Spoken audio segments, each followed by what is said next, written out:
Hey guys, Besa Gordon here. Happy Wednesday. So look, you guys, today on the Rewind with Besa, we're talking about different events happening around Seattle that you should know about. We're also talking about our recent Seattle student walkout, and I will give you guys my thoughts on Nicki Minaj once again not receiving a Grammy nomination, okay? We're talking about all that and more right here today on Rewind with Besa.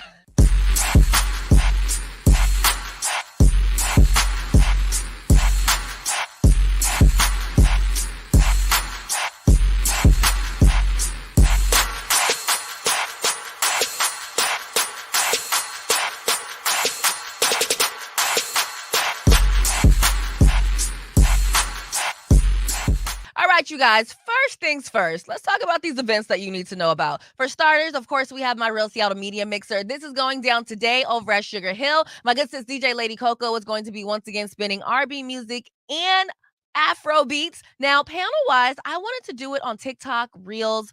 So I ended up grabbing my girl Jazz from Black Sunflower Co. I grabbed Asia and I grabbed King Only. And all of these people are people that have been on the panels before. And you guys really, really enjoyed them. So, of course, if you've never been to one, basically it's a networking event. No, you don't have to be in media. You really just need to learn, or shall I say, want to learn how to use social media to the best of your advantages, whether it's making money, whether it's getting your engagement up, whether it's getting your followers up, whatever, okay? Yes, it used to be, really targeted towards different podcasters and different radio hosts, but now it's pretty much everyone that really wants to learn more about how to really use their social media and also podcasting, etc., while also simply networking with amazing people that you probably wouldn't typically meet on a day-to-day basis. Now, Thursday, Sing Seattle is actually having a mixer over at Still Liquor.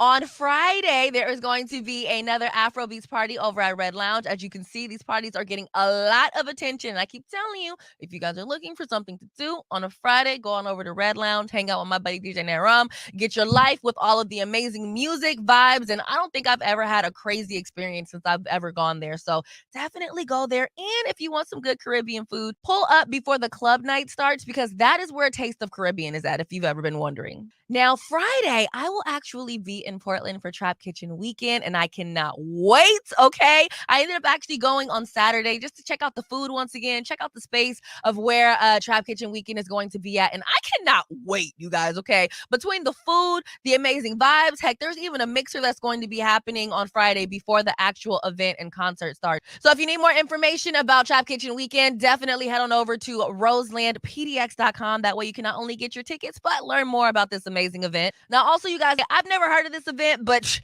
I was here, I'd probably pull up to it. It's called the Pancakes and Booze Art Show. Now, look, some of you guys may or may not know I'm actually not drinking anymore, so if I were to go, I wouldn't be doing the booze, but I'm totally here for all of the art, okay? This is happening at 109 East Lake Ave. Also this weekend, look, there is a rhyme and poetry event happening at the Collective Seattle. I've gone to these and they are a vibe, and if you're looking for Black people, you definitely want to pull up there. And other news happening this weekend, we also have the Fresh Kicks Market. Okay, this is going to happen on Sunday from 1 p.m. to 6 p.m. I'm going to be there. T-Dub is going to be there. My good sis DJ Yachty is going to be spinning. Okay, we got Jazz from Black Sunflower Co., who, like I said, is also going to be on the panel tomorrow, or shall I say today. And then we also got the homie JC. Now, of course, if you haven't grabbed your tickets yet for Fresh Kicks Market, because Hill Harper, some Seahawks, and a whole bunch of other people are also going to be in the building, you can head over to my Instagram at Besa Gordon, click my little link in bio, and you can grab your tickets there. And then in other things happening, get this, you guys. Snoop Dogg is going to be at Tacoma Dome on December 16th, the same day freaking Chris Rock and Dave Chappelle are going to be at Climate Pledge Arena. Now, I don't know which one of those events that you guys are going to go to. I'm still trying to debate which one I'm going to be at, but it's going to be bananas here in Washington State, or at least between Tacoma and Seattle for that entire day. And I'm here for it. I feel that we deserve more events like this and more situations where we just have all these celebrities in the city at one freaking time. Like, At this point, it is beyond overdue for us to get this much exposure in one freaking day. Now, also, I did find this on Nate Jackson's Super Comedy Club website, which is Tiffany Haddish, you guys. She's going to be here in February, from February 3rd to 5th. So if you guys have not ever seen Tiffany Haddish in person, this is a great opportunity for you to do that. Okay. Now, with that being said, you guys, we're going to a quick commercial break. And when we come back, we're going to get a little bit more serious because you already know we got to talk about why our students here in Seattle had to do a full-on walkout on Monday and pulled up to City Hall. And I was here for it. Join us this holiday season at the Fifth Avenue Theater and feel the power of love overflowing with The Wiz. Filled with soaring soul and R&B songs, it's an effervescent explosion of music, dance, and magic your whole family will love. Ease on down the yellow brick road with Dorothy as she learns home isn't really where you live, it's who you love. The Wiz at the Fifth Avenue Theater, November 19th through December 23rd. Tickets at fifthavenue.org. Welcome back to Rewind with Besa. Of course, I'm your host, Besa Gordon. And you guys, a 17-year-old student by the name of Ebenezer, I don't want to butcher his last name, but he ended up being killed at Ingram High School last week. And, you know, Seattle public school students want answers. They're like, officials, what are you doing about this? I should not feel unsafe when I go to class. And matter of fact, our good friend Caesar actually was able to do a very nice narration of what went down. And shout out to Big O for all of the footage. Check this out. Hundreds of high school students from across Seattle walked out of their schools Monday and marched to City Hall to demand action from leaders after last week's fatal shooting of a student at Ingram High School in North Seattle.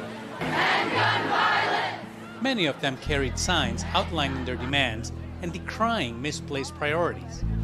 We are demanding actions be made so we can resume to a safe learning environment. We are demanding de-escalation, anti-racism, and restorative justice training for all of our security educators. Lack of security does not mean we want resource officers. They let City Hall know, in no uncertain terms, what their lives are like. It makes me sick to think that in many ways this could have been prevented. To our principal, Martin Flo, we demand change. To the Seattle Public School District, we demand change. And to the representatives of our state, the one that controls how guns are regulated and in turn the safety of students, we demand change. We do not go to school to fear for our lives. This was an entirely preventable situation, and yet here we are standing before you. We, as a club and a community, demand gun reform. Within King County, a turn-in program exists for the voluntary removal of guns from households. We wake up every morning to prepare ourselves for our futures and not our ends. The violence inflicted on November 8th was not the first time students did not feel safe in our school building. This is a recurring issue that has demanded proper action for years, and yet society has let us down.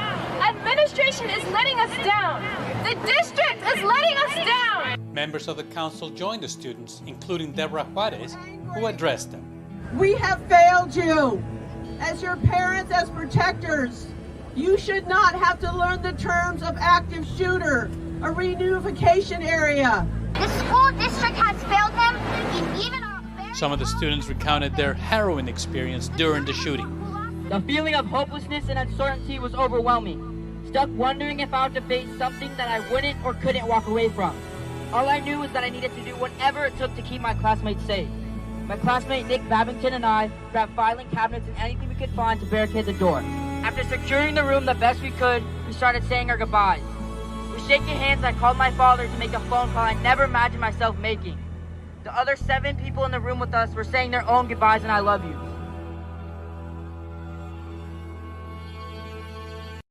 You know what I love about this?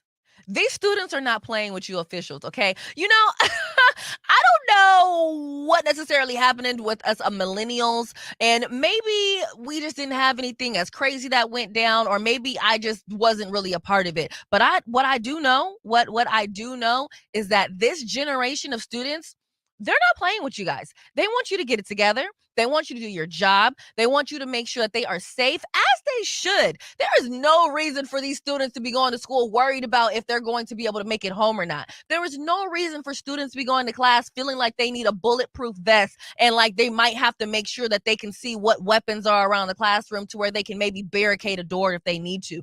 There is no reason for a student to have to sit here and figure out what they're going to call and tell their parents because they have an active shooter in their school. It's absolutely ridiculous, to be quite frank. And with all the shootings that are happening around the country, I'm just like, what is floating around in the air? I don't know what you school officials are going to be doing. I don't know what you city officials are going to do, but I am very happy that these students are holding you guys accountable, because this will not do. This is not safe. I don't even have kids. And sometimes I feel like with the world that we live in, I don't want any children. I don't want to have to worry about anybody other than myself and my family. Like, at this particular point, taking a child and sending my kid into a middle school or an elementary, high school, college even, is nerve-wracking because the safety is obviously just not there. There were literally 2 students that were able to take a whole photo and plot in the bathroom on how this was going to happen, from what I've heard. Definitely want to do more information on it, and I don't want to spread any false narratives about what ended up happening, but what we do know is that a young 17-year-old child ended up losing his freaking life. And for what? So his family ended up putting up this message on GoFundMe. And, I really do hope that there is some sort of foundation that is able to be built for these students and the next generation of students. Like, it shouldn't feel like things are just getting worse over time. Like, things should be gradually getting better. But it's not, okay? It's always something crazy going on. And for our student safety and just for our general public safety, I don't know how you guys are going to fix it, but guess what? I'm a radio host, and it's not my job to tell you how to fix it. It's your job as officials and school board members to figure out how you're going to make sure that these freaking students are safe and they feel safe, okay? It's one thing for you to be like, oh, they're safe. You need to make them feel safe, because right now, I don't blame them for not feeling safe. Anywho, you guys, we're going to lighten up the mood a little bit, okay? We're going to go to another commercial break. And when we come back, we got to talk about Nicki Minaj not getting any Grammy nominations this year.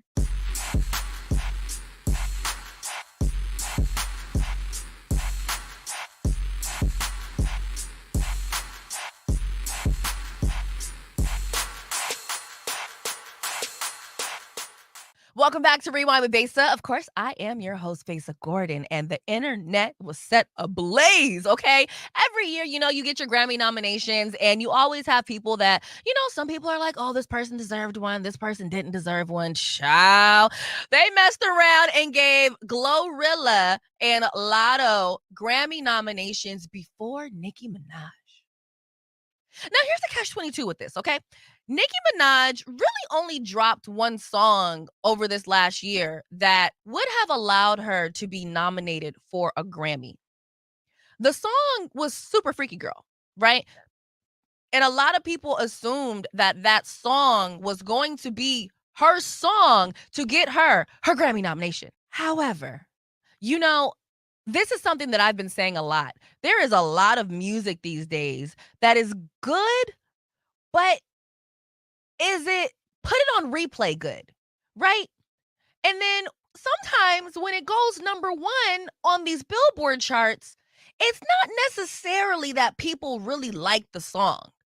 It's sometimes really just that people are using the song on their TikToks because maybe there's a certain line or a certain beat that they need for a trending video. Like, that's the crazy thing about social media these days. It's always about finding that trending hashtag, finding that trending sound. Heck, even some of the filters are trending filters, and those will also help push your videos through the algorithm, right?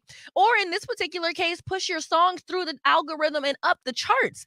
Nicki Minaj Super Freaky Girl is a song that I never actually added into my playlist, not because I hated it, but it just wasn't my cup of tea. And that's okay. Not everything that every single artist makes has to be my cup of tea.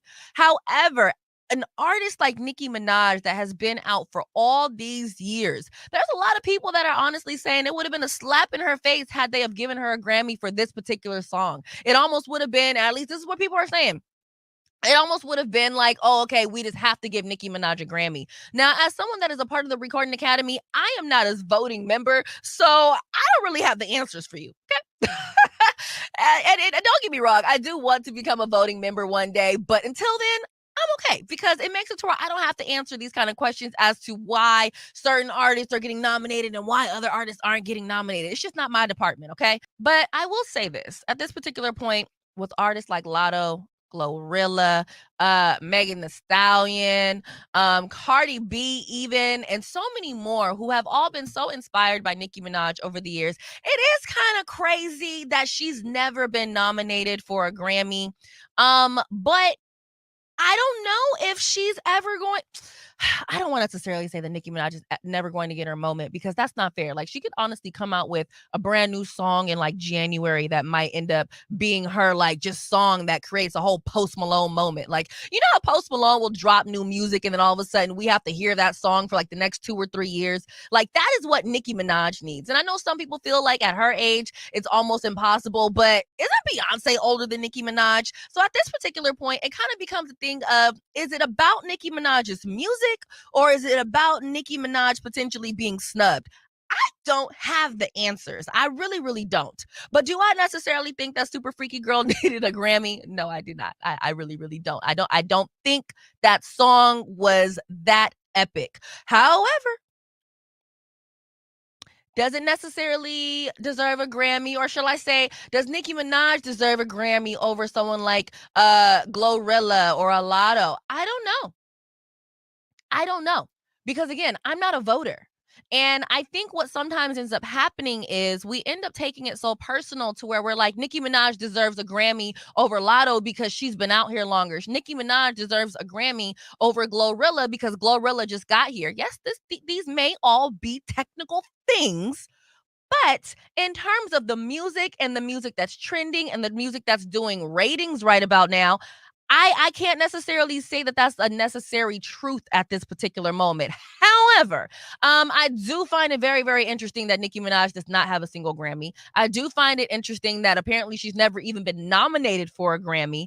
And yeah, I find that kind of weird. And I feel like if people genuinely feel that Nicki Minaj is never going to actually have her Grammy moment to where she'll have a song that actually deserves a Grammy, she should definitely be recognized for all of the epic music and everything that she's done for women in hip hop over the years. That should absolutely be recognized. But does Super Freaky Girl need a Grammy? I don't know. But does it at least deserve a nomination? I think that would be fair. I absolutely think that would be fair. Do I think it's her best work ever? No, I don't. Really, really don't.